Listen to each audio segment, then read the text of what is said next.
I got a question in the self-love program from someone who, and I've received similar questions in the past, how to forgive someone who's not alive anymore, right? I get that question a lot. So I wanted to make a video. I have a ton of notes because I want to make sure that I give you everything that I can to help you out the most. So if you see me looking down, that's why.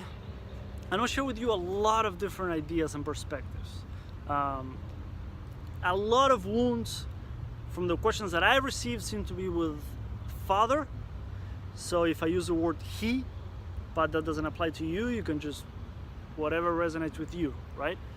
But first, I want to start with a counterintuitive thing. But first you need to be able to blame and get it out and give that part of you a voice, right? Because maybe you didn't get a chance to do that while he was alive. So you need to get that out. You need to get the anger out, the resentment, whatever it might be. You need to give that part of yourself a voice. Otherwise, with the forgiveness work that you do, you're just putting a band-aid on the problem, right?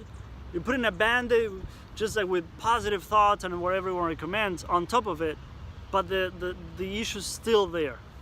The issue's still there, so you need to get it out. You need to express that. You need to move that energy through you and allow that anger or whatever might be stuck in there to come out, right? You need to talk about it. You need to imagine. I've done this in a lot of coaching sessions with clients. You can get into a meditative state, close your eyes, relax. Imagine that he's right there in front of you, right here, listening to you, talking to you, and get it all out. You can say it out loud and say it in your mind. Ideally, say it out loud, because that will provide more healing for you. But you need to get that out. If you feel like you need support for that, get a friend, a coach, someone who can help you. If you feel like you can't do that by yourself. But express it, get it out. Make sure you give yourself a chance to talk about it. Then, realize once you're able to do that, right? Now you feel so much different. Believe me, it's incredible. Incredible how much different you feel.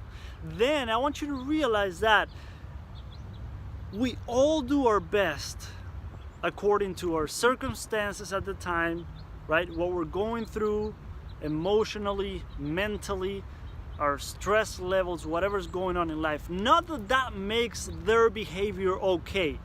I'm not saying that that makes what they did to you acceptable. I'm not saying that at all. But just realize that their circumstances, right? If they were going through a lot, whether they knew it or not, whether you can see it or not, they were doing their best with whatever they were going on. Because believe me, we all have inner battles that no one knows about. Right? There's that meme going on around the internet, or a quote, or I forget what it is, but we're all fighting a battle that no one knows about. We all have that inner battle going on. And nowadays people are more open about stuff, but in the past, from what I hear from clients and family members and friends, people did not talk about this stuff. So imagine just dealing with all that by yourself and having to pretend like nothing's going on, and can't even imagine their inside environment, what they were going through. I've done this exercise with a lot of clients too, kind of like putting yourself in their shoes. You can get into a meditative space again, relax, close your eyes, relax your body, breathe deeply and slowly, and think like, wow, if you treated me like that, I can't even imagine what you must have gone through.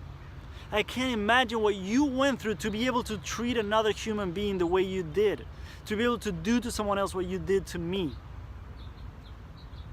And you start to put yourself in their shoes. Like I said, not thinking that what they did was okay. You don't need to think that to be able to forgive and heal.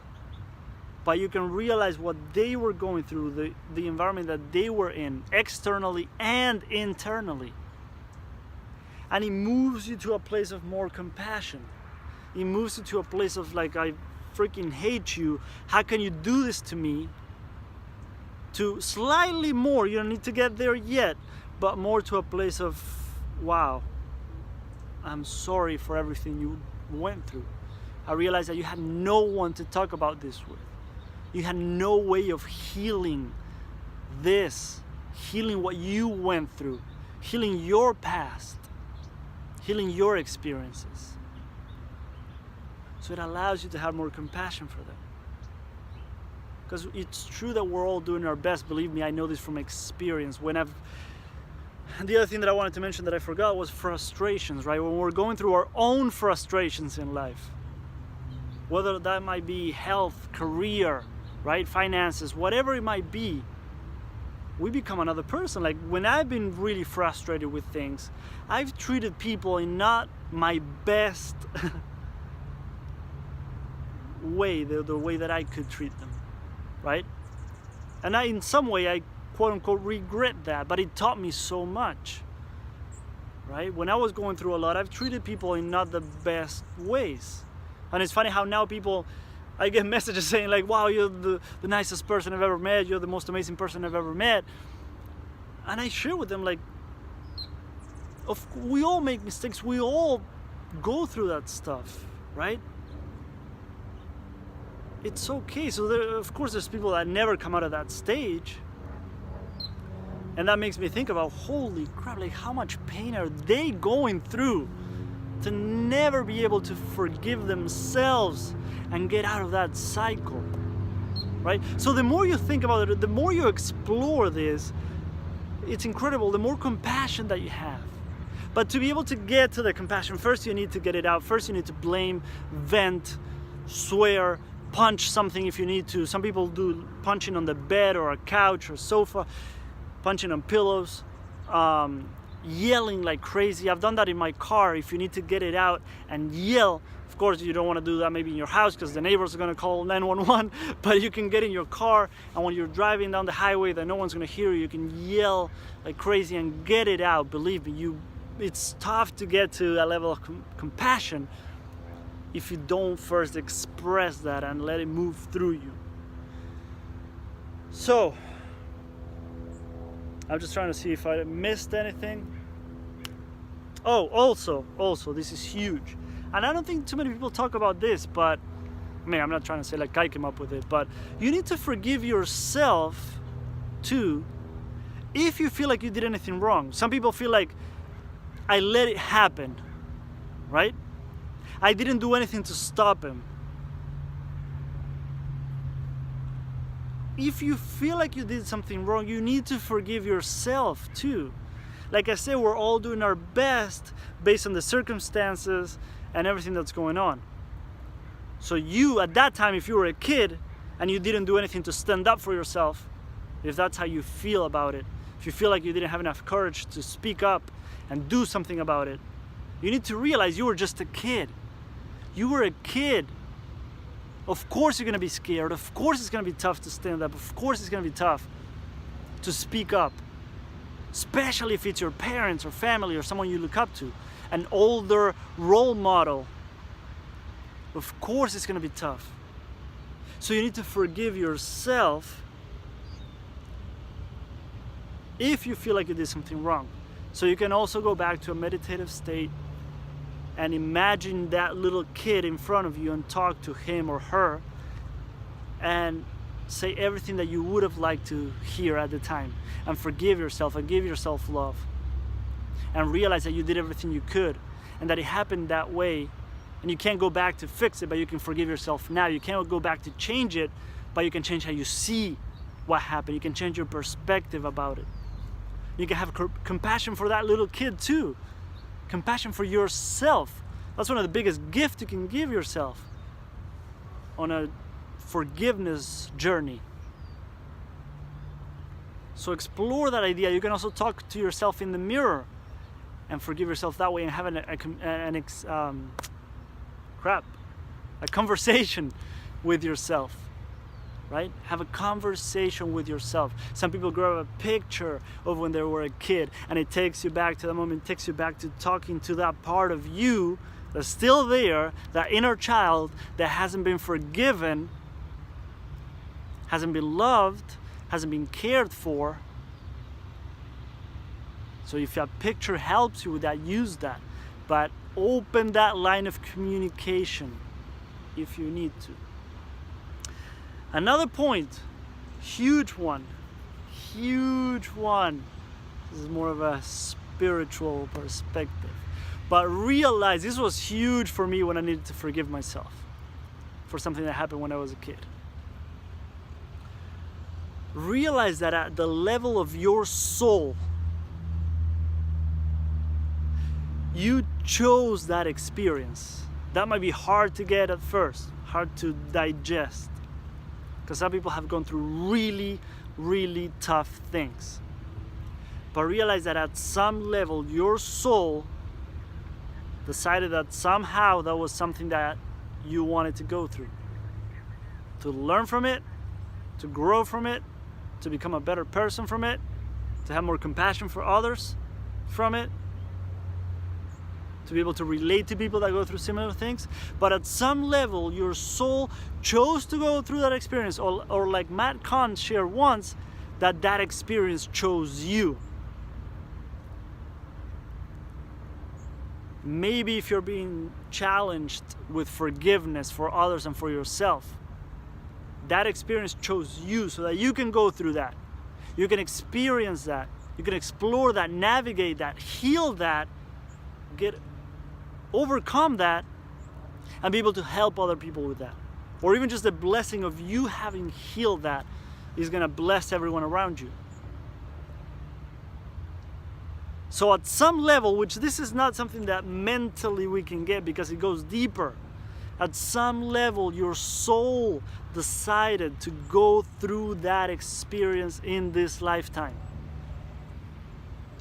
Some people don't believe in that, and that's fine. I'm not asking you to believe it. If it doesn't resonate, leave it out. That's fine. The other things that I've shared with you will help. But if it resonates even a tiny bit, there might be some truth to that.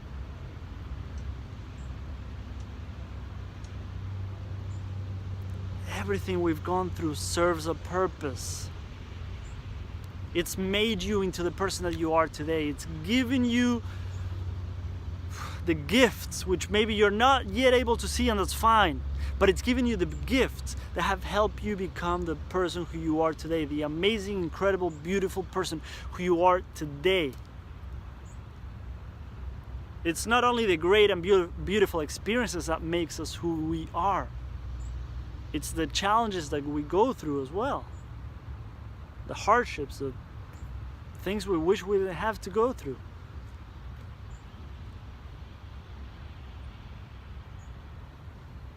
But I've met a lot, and I do mean a lot of people who have gone through really tough things. Really tough things. And they're some of the most amazing people that I've ever met, the most beautiful people that I've ever met. Because when your heart goes through that and you develop that level of compassion, you cultivate that compassion, you have so much love for everyone around you because you realize the battles they're facing every single day. And I don't mean outside, I mean internal battles every single day. The challenges that I've gone through and that I continue to go through and I deal with, I had to forgive myself and accept myself and have compassion for myself and love myself, helps me realize what people are going through sometimes. And my heart is just like, has expanded in a way that I never thought possible. Have so much love for everyone around me and just want to do everything that I can to help if I can, and if the other person's open to receiving that.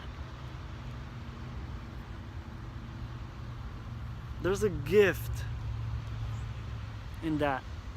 There's a gift in you going through what you're going through. There's a gift in you overcoming what you're being challenged with right now. It's hard to believe, it's hard to digest sometimes, but there's a gift that maybe it's still wrapped and you can't see it right now, but you're going through the process of unwrapping that gift and opening it up and seeing what's in there for you. The other idea too, which I love, sorry about the noise, but I can't stop the video now. is something that also resonates with me. It truly resonates with me. It's the idea that life won't give you anything that you can't handle. And if you believe in God, God won't give you anything that you can't handle. So that shows you how strong you are.